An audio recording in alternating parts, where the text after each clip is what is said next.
California dreaming about you. Okay, boys and girls, welcome back. Redmissed in the house once again. How you doing? I hope everyone's doing great. I'm doing great. And we, my friends, are playing a little bit more F1 Manager. Now, I want to go ahead and I want to show you the stuff and things that's going on. First of all, we're going to go ahead and we're going to open up this chest and we're going to get a couple of nice little things. Unfortunately, nothing that helps me. Now, I'm going to go ahead and show you my car currently. Still using Kimi Räikkönen and Grosjean, still level 2 and level 3. Really powerful. I do have a couple of things to start looking at leveling up. I will tell you guys, like literally every driver in in series 1 and 2, I wouldn't really bother about investing money or gold into them until you have abundancy of gold. Really, the only drivers that you're going to actually want to start dealing with is like basically from Stroll onwards. So from series 4 onwards, these are basically the drivers that you're going to be looking at getting. Obviously Daniel Ricciardo is very good, but he has to be leveled up to like almost max level to even make him viable. But everyone below that is kind of a little bit useless. There's so much better drivers, to be honest. Stroll being one of the very first good drivers that you're going to get, really. So if you are struggling to wonder about what drivers to use, basically look at Stroll down. Norris is actually one of the best drivers that you can have. Kimi Räikkönen is absolute beast. Kimi Räikkönen is genuinely a top 3 pick. So if you do have him already, you are gonna love him because his consistency and getting off of the line is absolutely insane. So many races that I've done and he will literally shoot off of the starting line like a bullet, and he'll take like 4 or 5 grid positions. So he is super good. But jumping into my car, this is now what I'm using on my car. You can see that I'm kind of like moving into like sort of level 4s and 5s, which makes my car pretty solid for what I'm trying to do at the moment. Obviously, I do need to get it leveled up.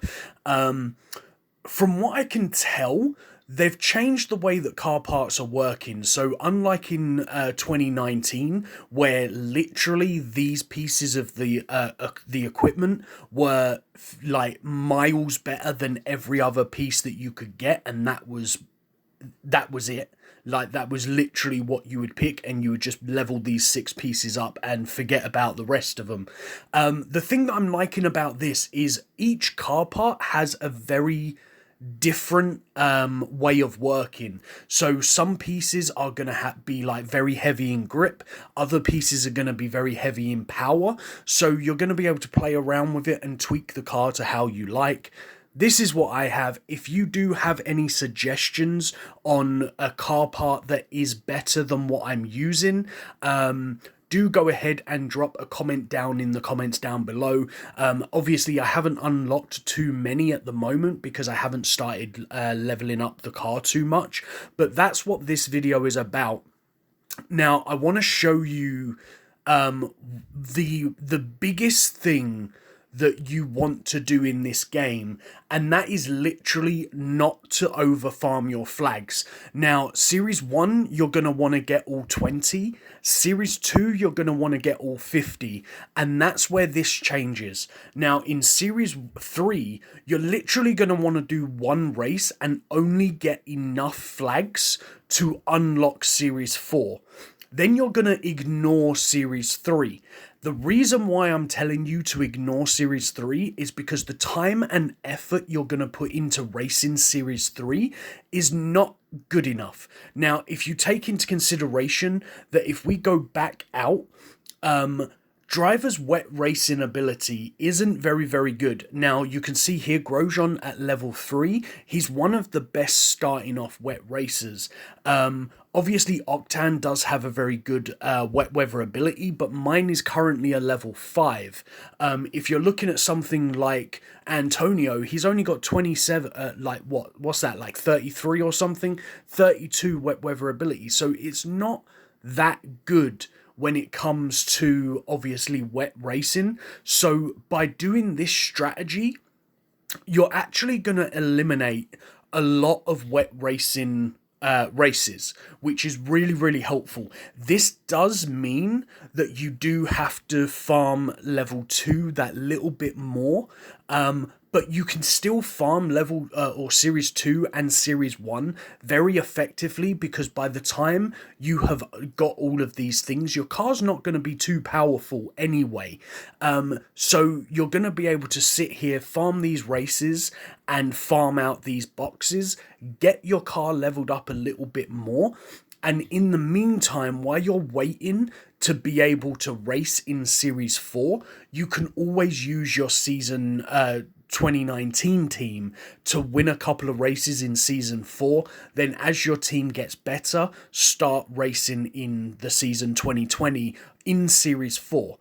Now, the next thing that I will say with this would be, quite simply, farm Series 4 as much as you possibly can. So get all 200 flags in this area. Now, when you go through, you can see here that I'm 5 flags off of unlocking Series 5. The second you unlock an area, your driver box, so this box that you get every time you get 100 points from racing, this becomes the box that you have this career or series, that you have unlocked. So in 5 more flags, this box will become a Series 5 box, which will mean then I will then obviously get more cars or more parts from the box. I will also get Series 5 and below car parts. So then you can kind of take advantage of kind of farming out Series 4. So you just keep racing in Series 4, you get yourself into a comfortable position, you level your car up, you beef it up a little bit, and then you move up into the next section. Now, I have seen a lot of people speed running and getting themselves to Series 12 right now. Obviously, the car parts and drivers only go up to Series 7, so everything over Series 7 is just pure bonus, because it just means that you get more more parts from boxes. Now, that's really good, but it's not essential if you're not worrying about rushing to the end of the game. Now, I'm going to show you something here which is going to severely contradict the strategy that I told you to do in yesterday's video, and I do understand that, but do bear in mind that the strategy that I'm going to do in this race, I do have a car that is a little bit over leveled for obviously racing right now in this area. Now, the reason why I say that is because I have spent a fair bit of time in sort of Series 2 and Series 1, kind of just farming out a lot of drivers' crates and getting myself kind of leveled up a little bit more, just because I like to have my car set up a little bit more different. I don't really like to be struggling on kind of how it was with yesterday's video, where you're constantly trying to go at medium speed or turbo speed, or doing all these different things. I like to use the strategy that I've showed you guys in the past, which is cruise for 4 laps and then do a double stop. So you do four laps hard tires, and you do 2 laps on the soft, you pit, 2 laps on the soft. Or obviously, if you have the tire management, you literally do a 1 stop off of your hard tires onto soft tires, and you turbo for the whole game. So do bear that in mind. But one thing that I have noticed about this strategy, if you do have a car that is a little bit more powerful, you can pull this strategy off, but you will see, just like that right there, I was about to be overtaken, because now when you're coasting, your driver, oh my god, your drivers will actually seem to slow down that little bit more than usual when you're coasting. It's as if they'd fall asleep or something. So do bear that in mind. I don't really know why my opponent didn't pit in that lap. I think he's just trying to eke out the third lap, but he's gonna kind of pay for doing that because I think he's going to run out of tyre management. And look, there you go. He's actually just run out of tyre management right there. So he isn't really going to be able to catch up too much. So do bear that in mind, guys. When I'm doing this strategy, you might not be able to do this if your car isn't really looking the same in stats as mine. And also this does help me to be able to race in like the lower areas with a little bit more success to obviously get those higher grid positions to farm out those crates a little bit quicker. Now, as I say, I've seen a lot of people turning around and saying, well, isn't it better to just quickly race through and get yourself into... why didn't I... Oh, that's not good, guys. I'm actually going to pit this here with Raikkonen. And I'm going to try and squeeze out one more lap from Grosjean. We should be able to. I'm pretty sure that soft tyres on coast works out about 24% on soft tyres. Or hard tyres, I should say. So I'm going to do this. I'm going to pit and then I'm going to go. Should I go soft tyres or should I just put him onto the hard tyres? I think I'm just going to play it safe. I'm going to put him onto the hard tyres and hopefully we're going to be able to just do a one-stop strategy and actually turbo to the end. Now, even though my opponent is right on my tail, he's going to have to pit again. So hopefully this will work out in my favour. Wait, was that my own car? I think I was literally just thinking that Kimi Raikkonen was actually my opponent. Yeah, I was genuinely just thinking that Kimi Raikkonen was my opponent's car. So scratch that. My opponent wasn't right on my tail. Kimi Raikkonen is being an absolute boss, like I've said in the past. Now, I'm going to go ahead and I'm going to pit him again. So this was the strategy that I was telling you about at the very beginning of the race. 4 laps on soft tyres, 4 laps on hard tyres, 2 laps on soft tyres, 2 laps on soft tyres, turbo in all 4 of your soft tyre laps. And you can see here that even doing that strategy, I've still managed to get out in front of Grosjean.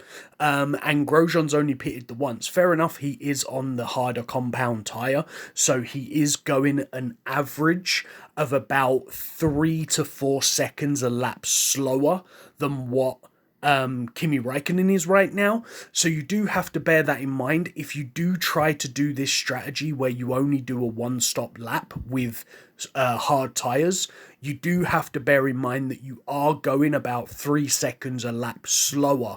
So if you don't have a significant lead on the grid in front of your opponent, I wouldn't try doing this strategy. You can see here that my opponent is way down the back, so this is a really free win. But this is what I was telling you about, don't over farm your flags, because you can see here my opponent is probably trying to over farm his flags.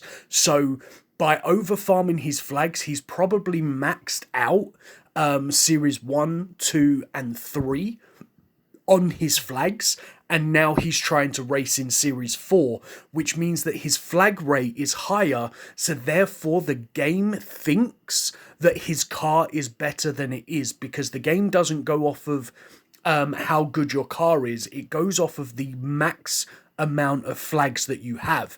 So that doesn't mean that you could go farm out like 300 flags and then drop that back down to 100 flags and it will match you up against somebody with 100 flags. No, it will match you up against people that are around 300 flags, because that is the maximum amount of flags that you have actually got on your account.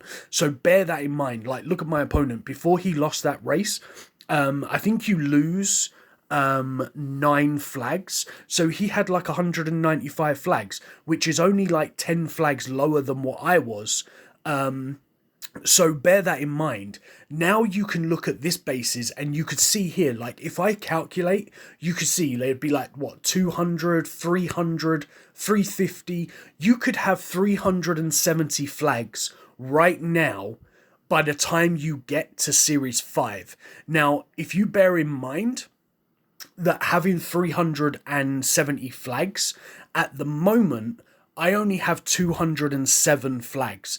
So the people that I'm going to be racing will predominantly be a little bit lower. So it's a way of cheating the game's mechanics to possibly tip the game or the race into your advantage to make it so that you can win. Because by doing what I'm doing here, you're gonna have that slightly better level car, i.e. because you're gonna level things up a little bit more, and then you're also gonna have that ability of other people that are trying to rush the flags and move into that next section to get those higher car parts. Your car's going to be better. So you've got to remember that this game isn't about coming first and second in a race. It's about beating your opponent. So if your opponent is coming 23rd and 24th, but you're coming 21st and 22nd, you win that race. But the better your car is, the better you're going to do. Now, the other thing as well that I will suggest here is you don't even need to touch Series 3. You can still continue to ignore it. Continue racing in Series 4. Get those 200 flags. Completely ignore Series 5 right now because you don't need to.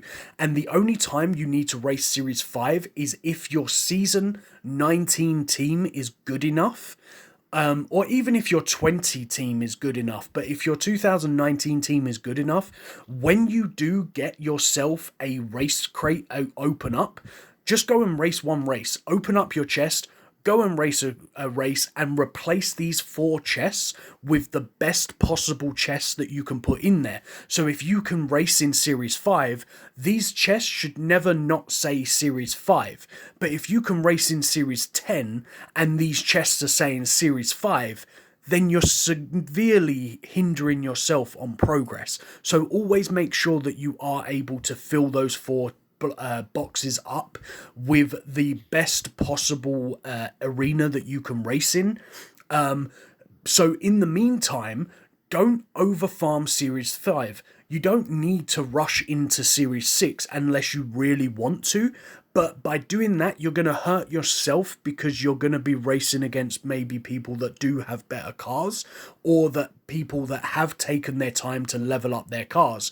Now, the other thing with this strategy is drop back down into Series 1 because you've got max flags. So you can race any of these areas, Area 1, Area 2, or Area 4, because you're going to max this out to 200. And then once this is 200, you can see here, like again, there's only 193 flags. So basically you'll race here, you'll get the other, 72 flags, which will leave you needing 120 flags. Which then your Series 2029, your 2019 team, or even your 2020 team can farm the 100 and odd flags from Series 5, and then that will unlock your Series 6. And then you ignore the rest of the flags. You don't farm out the rest of the 300, and you go back to farming the Series 4. And this is how you're going to get your car leveled up, because even if you're happy to go down, and I'll show you if I go and race in Series 1.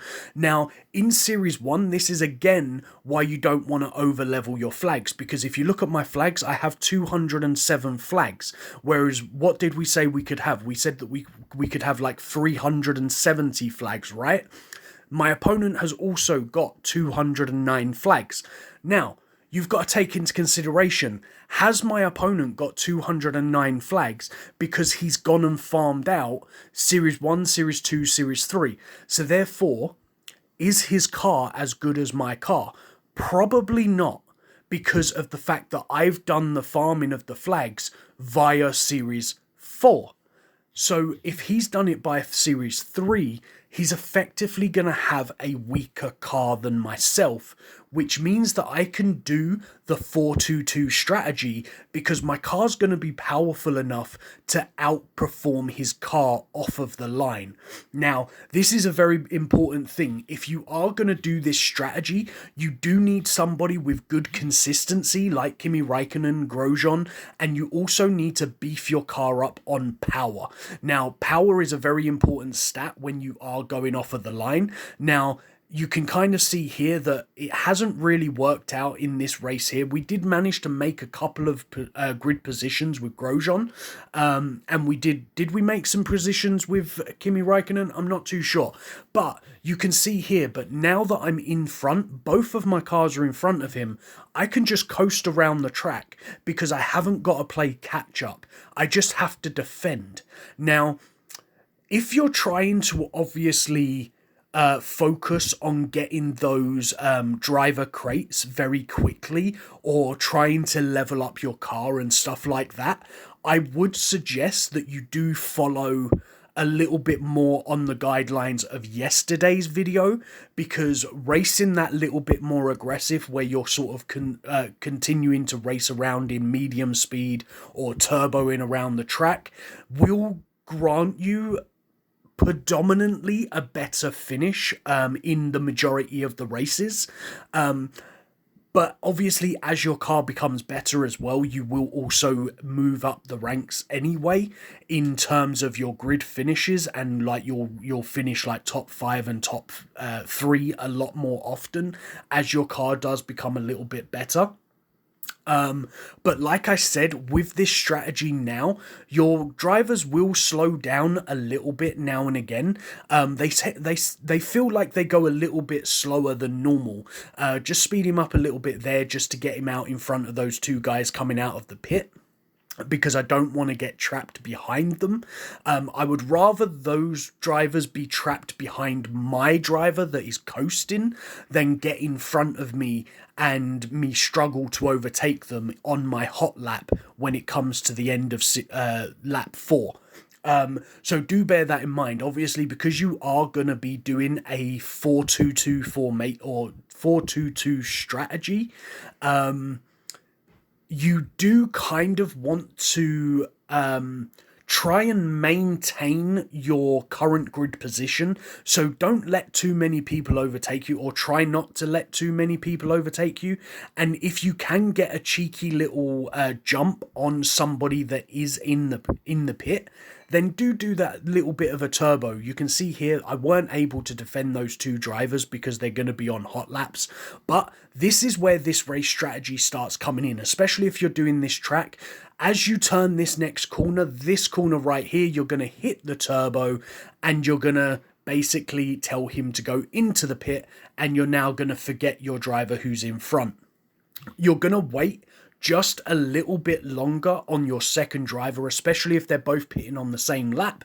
And as soon as you know that you have your pit time space between the two drivers, you can stagger them in on the exact same lap, and you can do this strategy on both races perfectly, because you can see here we had a nice easy pit stop. Grosjean's now going to go out and he's going to race around the track, and you kind of got to hope a little bit that obviously he doesn't get held up too much by drivers now, because unlike the season 2019 season, it was very easy to overtake. Now it's a little bit harder to overtake.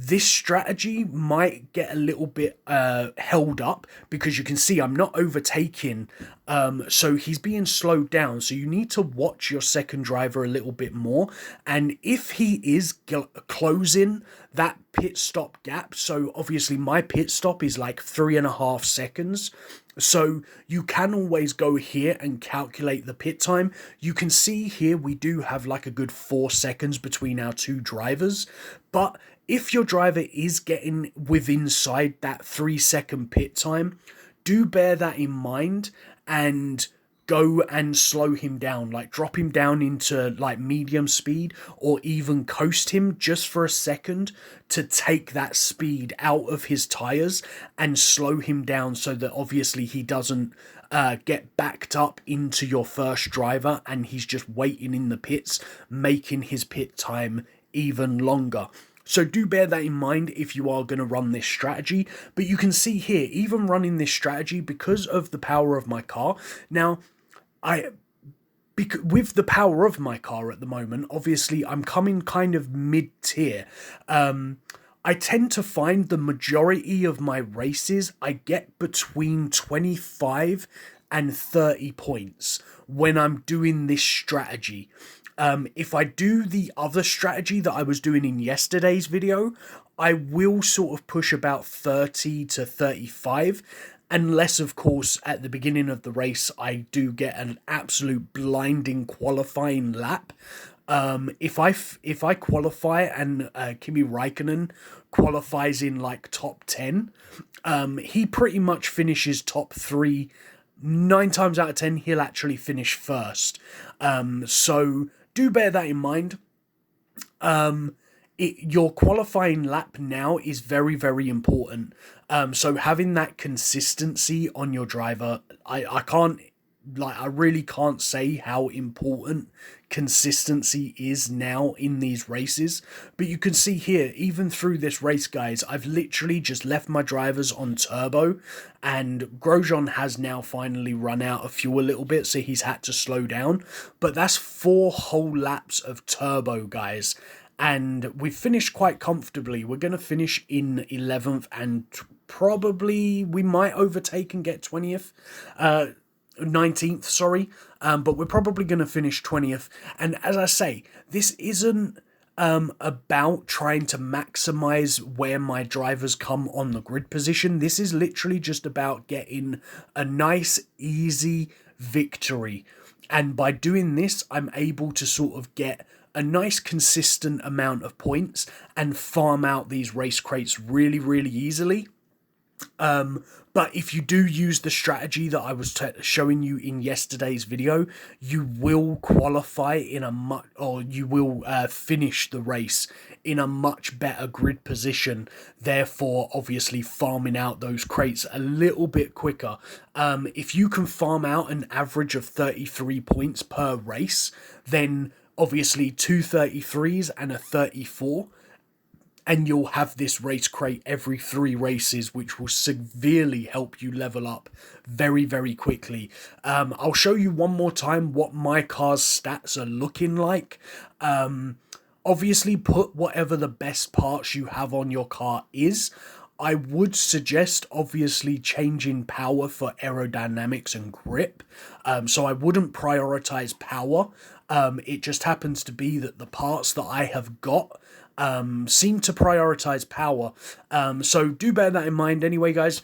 And if there's anything that I've missed in the video, if there's any questions, make sure you put them in the comments down below, and I shall see you in the next one. Peace on the streets.